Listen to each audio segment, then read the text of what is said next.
வீரன் தருவான் நமக்கெல்லாம் பணம் அதிகம் என்று சொல்லக்கூடிய வகையில் என்னுடைய கந்தபெருமானியை நினைத்து நினைத்து ஏன் இப்படி எல்லாம் புலம்பணும்? எல்லாம் அந்த காதல் படுத்துற பாடு. காதல்னா சாதாரண காதலா?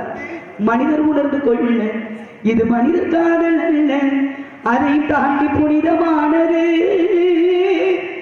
எல்லாமே ஏன்னா கணவனே கண்கண்ட தெய்வம்னு பூலோகத்து பெண்கள் சொல்வதுண்டு. ஆனா நான் அவர் தெய்வத்தையே கணவனாக அடைகிறேன்னு சொல்லிதான் இந்த இடத்துல தவம் இருக்கிறேன். கூடிய சீக்கிரத்துல அவர் வரணும், எனக்கு அவருக்கு இந்த இடத்துல நல்ல ஒரு திருமணம் நடக்கணும் எல்லாருடைய மத்தியிலே. ஏன் இந்த காதல் அவர் மேல வருது அப்படின்னா, சிறுபிள்ளையிலிருந்து அவருடைய அருமை பெருமைகளை காதால கேட்டு வளர்ந்த காரணம். சரி, எப்படி கேட்டு வளர்ந்தேன்னு கேக்குறீங்களா? எனக்கு பெத்தெடுத்த தாய் தப்பன் யார் என்பது எனக்கு தெரியாது. என்னை வளர்த்து ஆளாக்கியது நம்பி தலைவனும் நங்கை மோகினியும். இவர்தான் என்னுடைய தாய் தகவனும். குறிஞ்சி, முல்லை, மருதம், நெய்தல், பாலை என்று சொல்லக்கூடிய ஐவகை நிலங்களிலே குறிஞ்சியுள்ள கடவுளான கந்தபெருமான் என மறைமலையும் சார்ந்த பகுதி. இந்த மேற்பாடி அப்படின்றது தலைநகரம். அங்கே சிற்றூர் என்று சொல்லக்கூடிய ஒரு குக்கிராமம். இந்த சிற்றூரை ஆட்சி செய்யக்கூடிய நம்பி தலைவன் 10 குடிசைக்கு தலைவன். நாட்டை ஆளக்கூடியவன்